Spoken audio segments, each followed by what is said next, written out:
recuerdo leyendo, sobre todo las columnas de opinión, desde hace rato, siempre he encontrado una constante que a mí particularmente me llama mucho la atención, y es el cultivo de la ironía, la presencia de la ironía. Y yo creo que hay un arte de la ironía, porque no es muy fácil escribir, tampoco hablar con ironía. Y creo que la ironía es un arma letal, sobre todo en la argumentación y en la argumentación política. Y creo que sus columnas de opinión, una de sus mayores virtudes para mí es eso. La pregunta es, ¿qué claves y cómo viene la ironía a ganar ese protagonismo en su escritura, en las columnas, porque no conozco los textos literarios? No, la ironía es una figura netamente moderna. Bueno, ya había ironía en Grecia, es que Grecia hizo todo. Grecia lo hizo todo hace 2000 años y 500 años antes los chinos.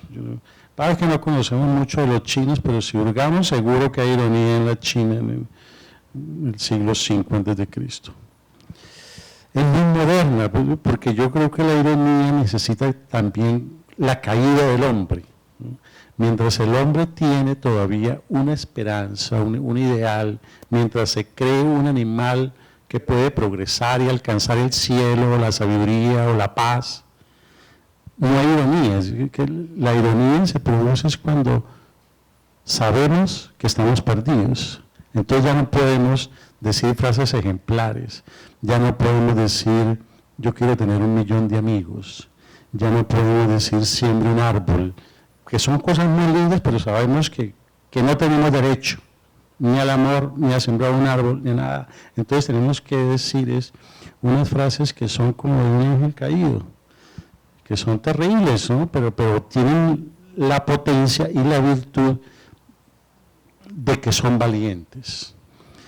Es que uno puede decir, yo nunca me le he robado un peso a nadie. Es algo que uno dice casi como con dolor, ¿no? Pues no he podido robar nada en este mundo. Y todo. Pues que uno no debería decir esas cosas, porque es que eso no es una virtud, es que es su deber no robarle un peso a nadie. ¿Usted por qué tiene que estar confesando sus...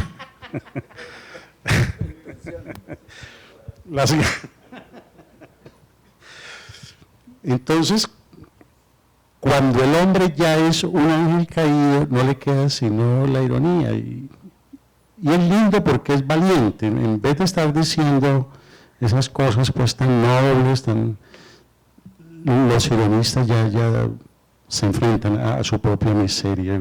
Como Rochefoucauld, la filosofía moderna es irónica y comienza con Rochefoucauld, siglo XVIII, cuando dice, en la desgracia de un amigo hay algo que no nos molesta.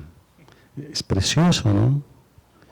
Yo una vez le conté eso a Lizardo, en español, que es supremamente ético, y el tipo se escandalizó. Entonces, si a ti mañana te cortan un brazo, yo tengo que alegrarme. Pero es que porque es un hombre muy bueno. Lizardo es un hombre muy bueno. Entonces, le falta como la maldad necesaria para entender esa cosa brutal que tiene la ironía, ¿no? La ironía es la rabia pues, de Calibán viendo su cara en el espejo, ¿no? El canto a la amistad es muy lindo, pero es más valiente el tipo que reconoce que es envidioso. Hay un precioso artículo de George Steiner que se llama Envidia, en un libro que se llama Los libros que no he escrito, y tiene un capítulo sobre la envidia que dice más o menos así. Muchas veces en mi casa en Princeton o en mi otra casa en Cambridge, oí que llamaban al cubículo de al lado de Estocolmo.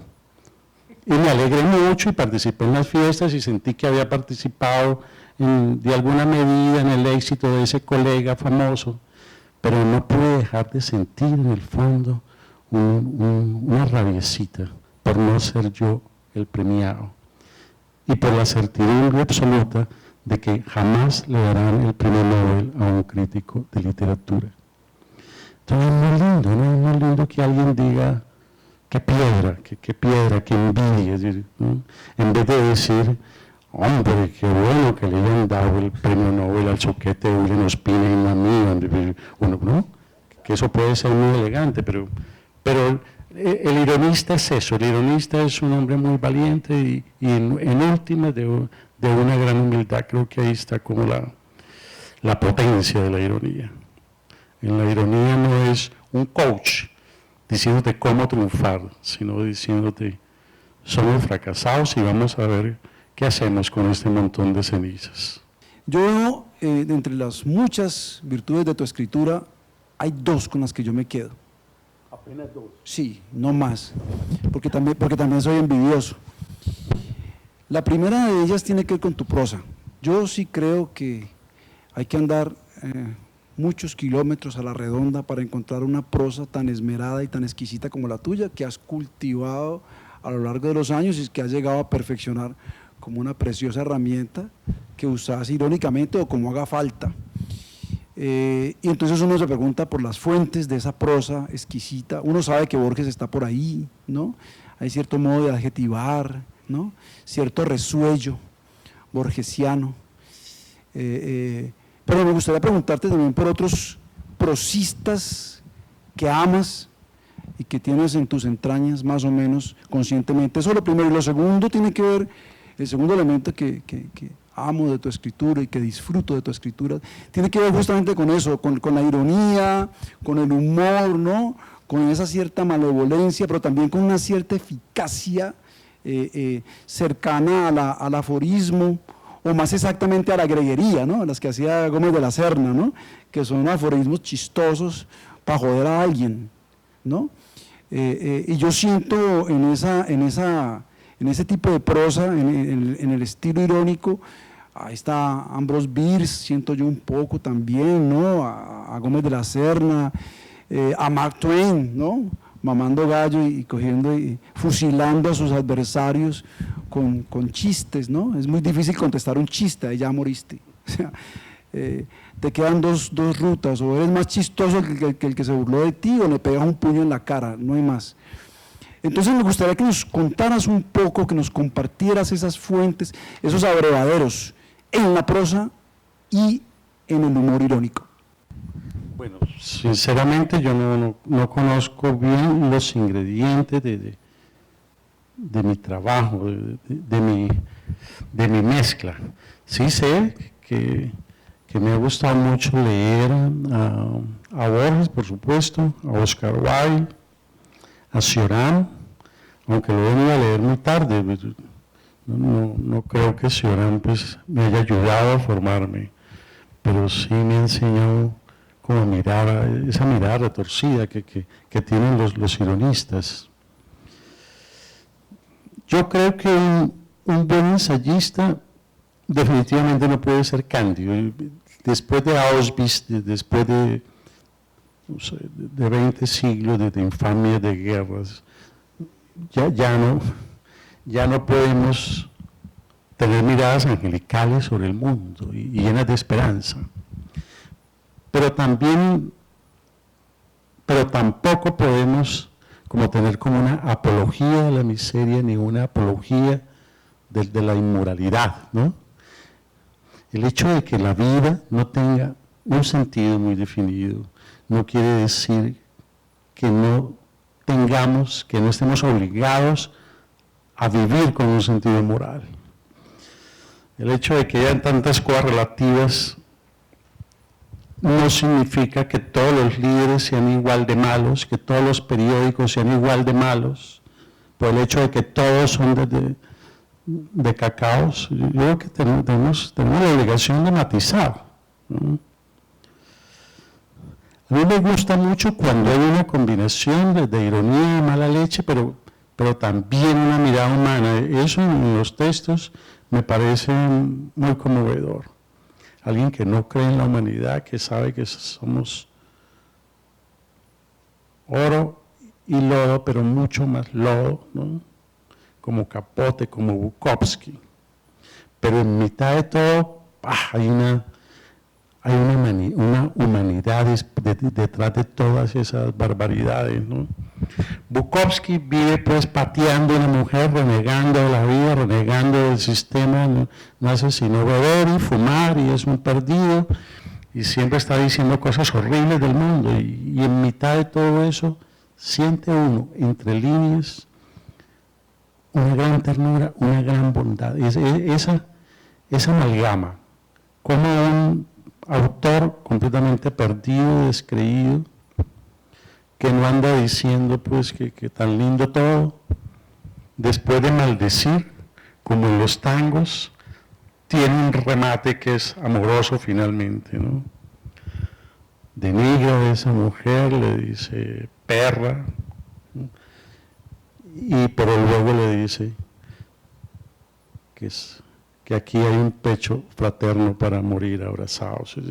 Esa combinación de escepticismo y bondad me parecen bonitas en cualquier texto literario. El mamón, el solo escepticismo, el mamón y la mirada absolutamente angelical, pues es inadmisible, ¿no? Voy a empezar por la pregunta, pero es muy en serio. ¿Usted por qué no es más famoso? Me pregunto si no se lo propone. Yo lo estoy leyendo hace como unos 25 años y pues cuando empecé a leer eras más desconocido que ahora.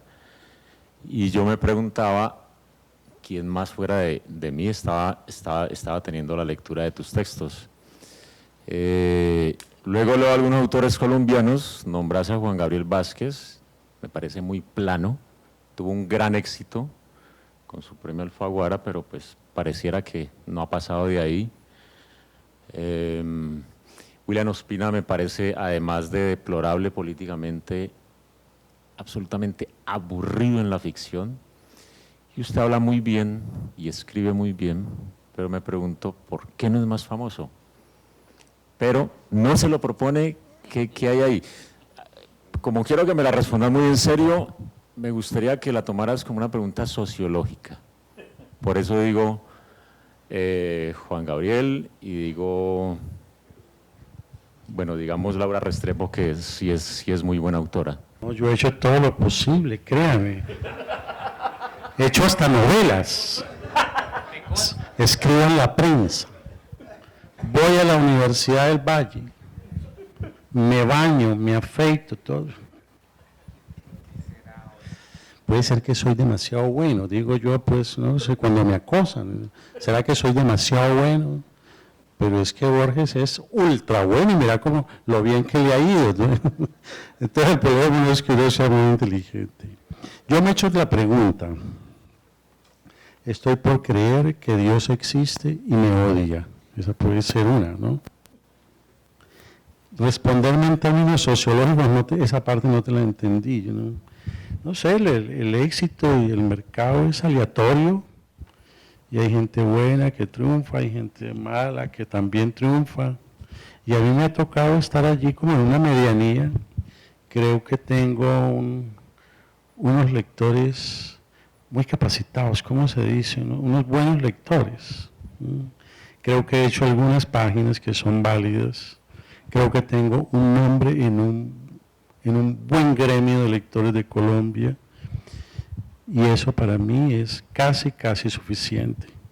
Si mañana Jehová me manda más lectores y unos millones, yo no me enojo, pero tener unas páginas que yo considere válidas y entretenerme y divertirme haciéndolas ya es un gran premio.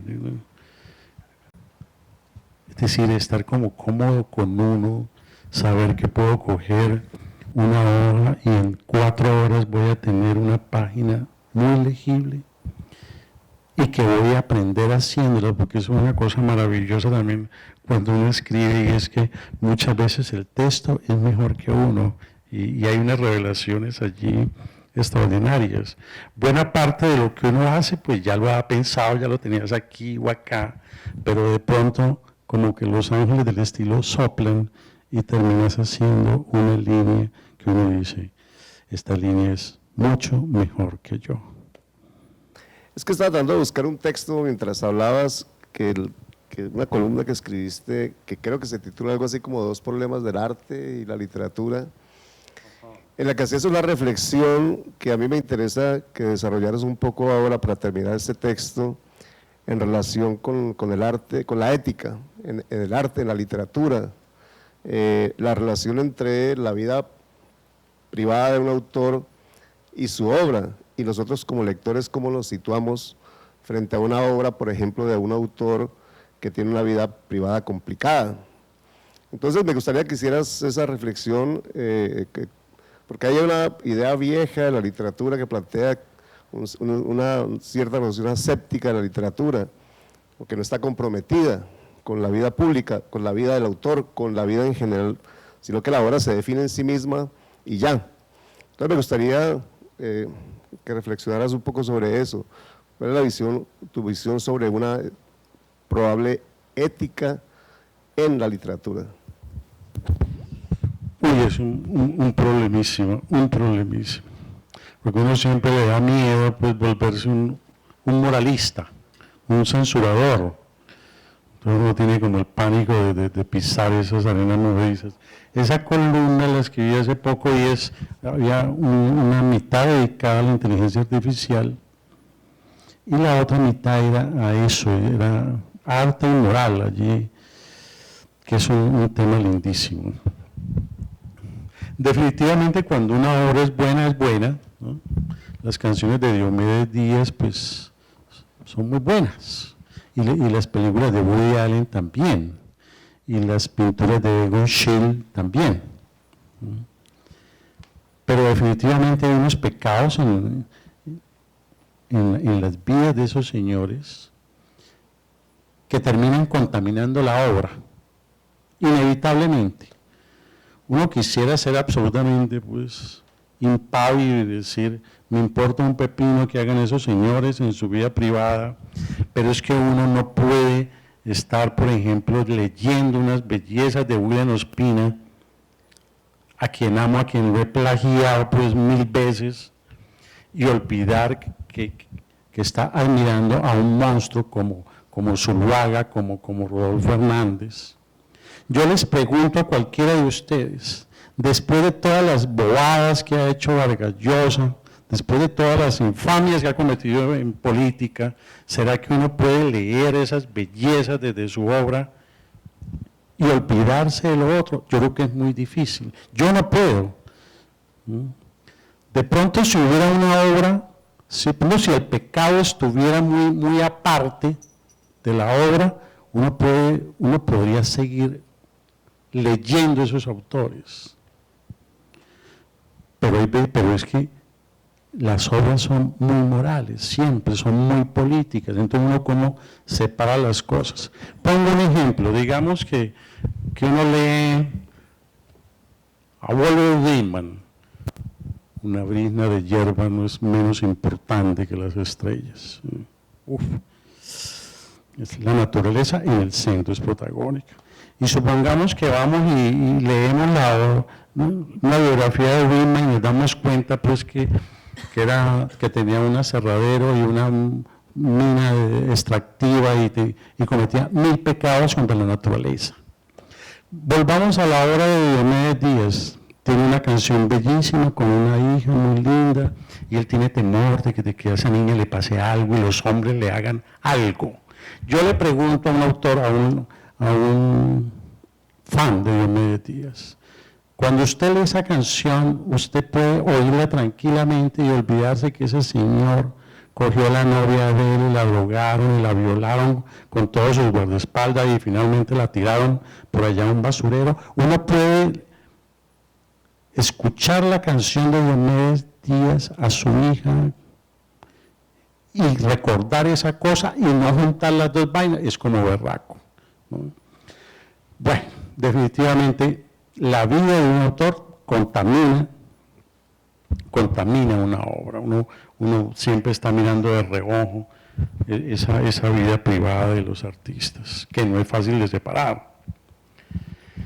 ¿Debe hacer un autor moral? Pues no es eso. A Nathaniel Hawthorne no le perdonamos que se haya tirado sus espléndidas ficciones metiendo al final unas moralejas, porque él era puritano y él se sentía muy culpable de ser escritor, y se sentía pues como un haragán, como un tipo, un diletante, y entonces al final encontró una fórmula, hizo unos cuentos espléndidos y al final metía una moraleja para justificar su cosa. Casi que se lo perdonamos porque sus cuentos son espléndidos, pero habían podido ser mejores. ¿Puede un autor ser completamente amoral o inmoral? No creo. No creo que estemos muy interesados en que alguien nos haga apologías de la pederastia, por ejemplo. No nos mamamos esa.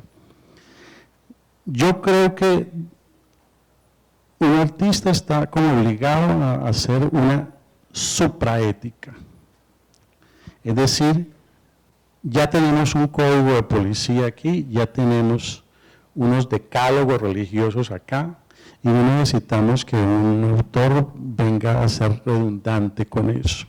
Sabemos que ambos son insuficientes, sabemos que ambos son limitados, sabemos que ambos son trazados por una tradición o por unos poderes dominantes. No nos convence totalmente ni el decálogo ni el código. ¿Qué tendría que hacer un artista? Inventar una ética, algo que perdone la condición demasiado humana del ser humano, demasiado humana del hombre, sin estar haciendo apología de aberraciones atroces que definitivamente la sociedad no perdona. Es que usted podía hacer chistes con los niños hace 50, 70 años, con Lolita, tal vez, pero hoy en día la sociedad no le va a perdonar que esté haciendo chistecitos de ese color. Esto es un balbuceo, Oscar, porque el tema pues no lo he resuelto y creo que podemos estar pensándolo varios decenios y es un lindo tema para que reflexionemos a ver qué pasa con esa interfase delicadísima arte-moral.